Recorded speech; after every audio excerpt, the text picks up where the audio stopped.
Happy na naman sila.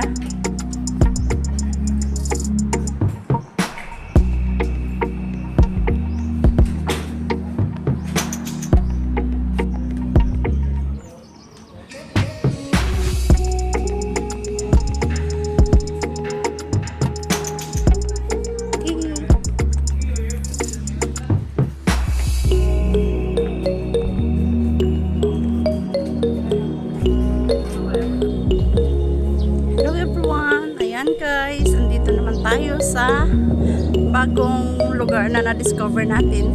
Ito yung lugar, oh. Ganyan kalapad ang kanilang area. Dahil andito kami ngayon nakastay. Nag-unwind muna kami kasama ng family ko. Andito tayo sa Lagauta Resort. Ayan, oh. Ayan, makikita natin. Ganyan kalapad ang kanyang parking area dito sa labas. Ayan, pasok naman tayo guys. Ay kuya, good morning.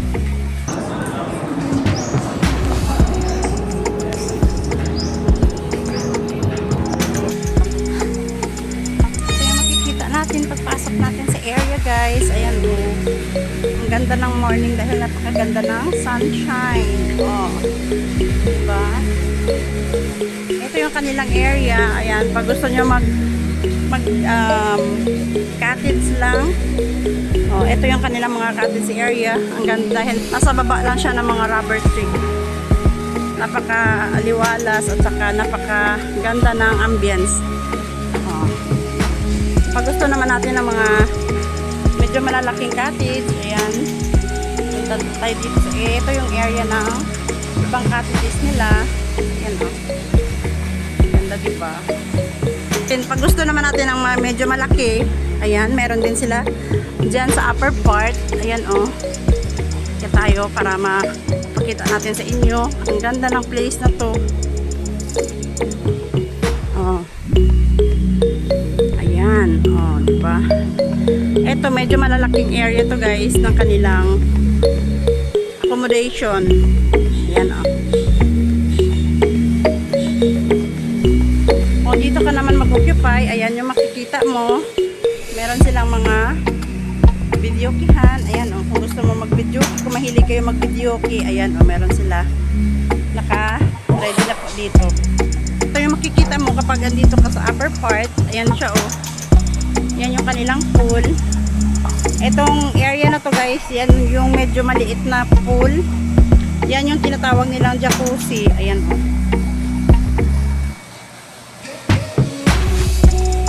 View na to guys ay makikita mo pag dito ka nakastay sa upper part ng mga accommodation nila na cottages. Ayan. Then we're going down. Baba naman tayo. Oo. Ayan yung makikita natin pagdating dito sa baba. Dito sa lower part, ayan na po yung kanyang, ito yung tinatawag nila na jacuzzi. Dahil umaga-umaga pa lang guys, pag sikat pa lang ng araw, piniprepare pa po nila yung kanilang pool. Malinis na po siya dahil na ano na po yan, na filterize na po yan simula pa kagabi. Ayan, so ready na po yan sa mga guests na naman napapasok dito. Oh, ayan oh. Medyo maliit lang siya guys, pero napakaganda ng lugar.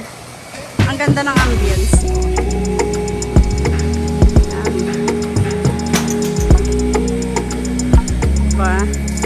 Maganda to guys kapag nag-unwind kayo kasama ng family nyo. Ayan naman yung kanilang mga rooms. Pag gusto mo mag-overnight, ayan o, dyan ka sa taas. Ayan. Ayan din yung kanilang mga comfort rooms.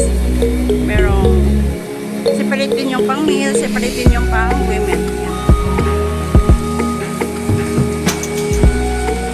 Ganda na kanilang mga tanim.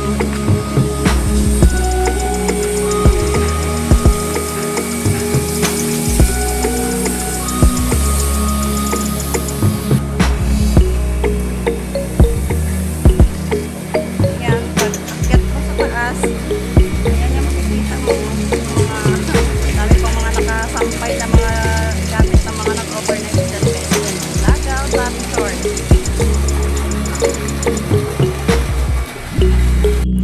Kung umabot ka sa video na to, comment down below ka nga sa baba kung taga saang lugar ka para malaman ko kung hanggang saan naabot ang video na ito. Comment down below ka din sa baba kung taga saang lugar ka para ma-shoutout po kita sa susunod na aking upload na mga videos. Napakaganda po magstay sa lugar na to, lalong-lalo na sa panahon ngayon na sobrang init ng panahon at papunta na po tayo ng summer. Kaya ayan, napakagandang mag-unwind po dito sa lugar na to dahil napakaganda ng ambience ng hangin,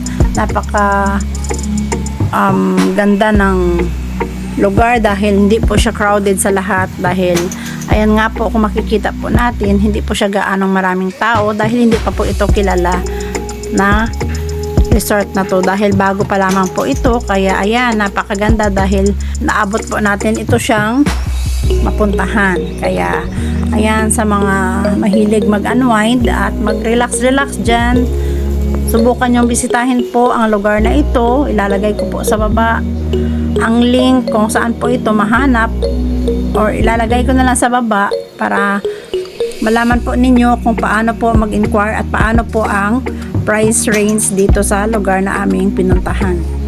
Kaya ayan guys, di ba? Kung makikita po natin, sobrang init ng panahon pero napakaganda dahil napakalamig po ng ambience ng hangin dahil marami po siya mga puno sa paligid, napaka peaceful at malayo po siya sa mga bahay. Kaya ayan napakatahimik at napakaganda talaga na mag-relax sa lugar na to.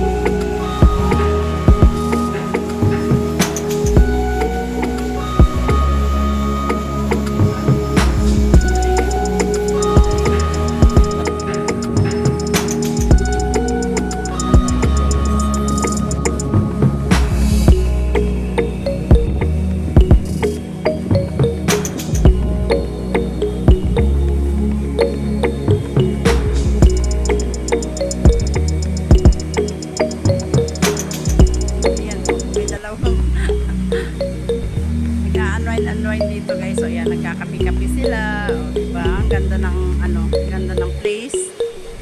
Napakaganda ng ambience.